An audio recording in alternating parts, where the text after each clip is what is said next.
കോഴിക്കോട് നാദാപുരത്ത് വിവാഹ സംഘത്തെ മുസ്ലിം ലീഗ് പ്രവർത്തകർ ആക്രമിച്ച സംഭവത്തിൽ പോലീസ് കേസെടുത്തു.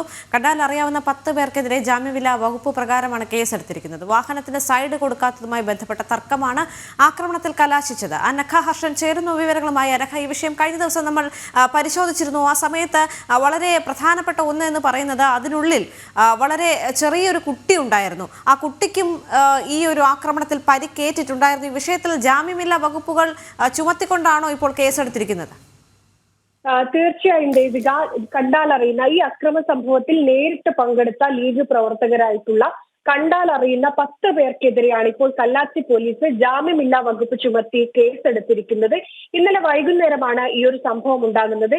ഈ 4 പേരടങ്ങുന്ന ഒരു കുടുംബം, ആ കുടുംബം സഞ്ചരിച്ച വാഹനം തൊട്ട് മുൻപിൽ ഉണ്ടായിരുന്ന ഒരു വാഹനവുമായി ബന്ധപ്പെട്ട് സൈഡ് കൊടുത്തില്ല എന്ന് പറഞ്ഞ് ചെറിയ രീതിയിലൊരു വാക്കുതർക്കം, പരസ്പരം ഒരു വാക്കുതർക്കം ഉണ്ടാകുന്നു.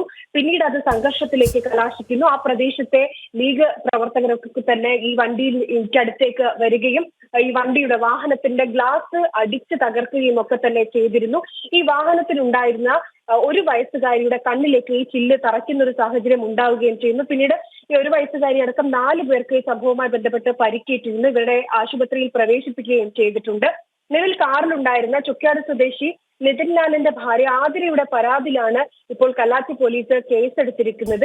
ഈ കേസുമായി ബന്ധപ്പെട്ടാണ് ഇപ്പോൾ കണ്ടാലറിയുന്ന 10 പേർക്കെതിരെ ജാമ്യമില്ലാ വകുപ്പ് ചുമത്തി കേസെടുത്തിരിക്കുന്നത്. ഈ അക്രമ സംഭവത്തിൽ ഇനിയും ആളുകൾ ഉൾപ്പെട്ടിട്ടുണ്ട്. അവർക്കെതിരെയും കേസ് എടുക്കണമെന്ന് തന്നെയാണ്, അല്ലെങ്കിൽ അവർക്കായിട്ടുള്ള ഒരു അന്വേഷണവും പോലീസ് ഇപ്പോൾ ആരംഭിച്ചിട്ടുണ്ട്. ദേവിക, ശരി.